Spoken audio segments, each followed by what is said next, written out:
السلام علیکم ورحمۃ اللہ وبرکاتہ۔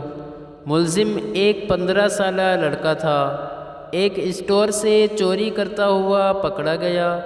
پکڑے جانے پر گارڈ کی گرفت سے بھاگنے کی کوشش کی۔ مزاحمت کے دوران اسٹور کا ایک شیلف بھی ٹوٹا۔ جج نے فرد جرم سنی اور لڑکے سے پوچھا، تم نے واقعی کچھ چرایا تھا؟ بریڈ اور پنیر کا پیکٹ۔ لڑکے نے اعتراف کر لیا۔ کیوں؟ مجھے ضرورت تھی، لڑکے نے مختصر جواب دیا۔ خرید لیتے، پیسے نہیں تھے، گھر والوں سے لے لیتے، گھر پر صرف ماں ہے، بیمار اور بے روزگار۔ بریڈ اور پنیر اسی کے لیے چرائی تھی۔ تم کچھ کام کیوں نہیں کرتے؟ کرتا تھا، ایک کار واش میں ماں کی دیکھ بھال کے لیے ایک دن کی چھٹی کی تو نکال دیا۔ تم کسی سے مدد مانگ لیتے؟ صبح سے مانگ رہا تھا، کسی نے ہیلپ نہیں کی۔ جرح ختم ہوئی اور جج نے فیصلہ سنانا شروع کر دیا۔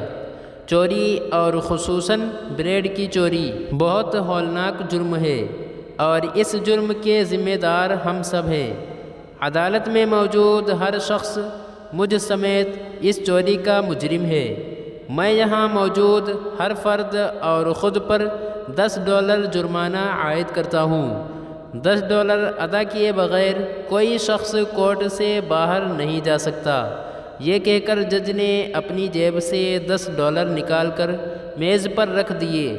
اس کے علاوہ میں اسٹور انتظامیہ پر $1000 جرمانہ کرتا ہوں کہ اس نے ایک بھوکے بچے سے غیر انسانی سلوک کرتے ہوئے اسے پولیس کے حوالے کر دیا۔ اگر 24 گھنٹے میں جرمانہ جمع نہ کیا گیا تو کورٹ اسٹور سیل کرنے کا حکم دے گی۔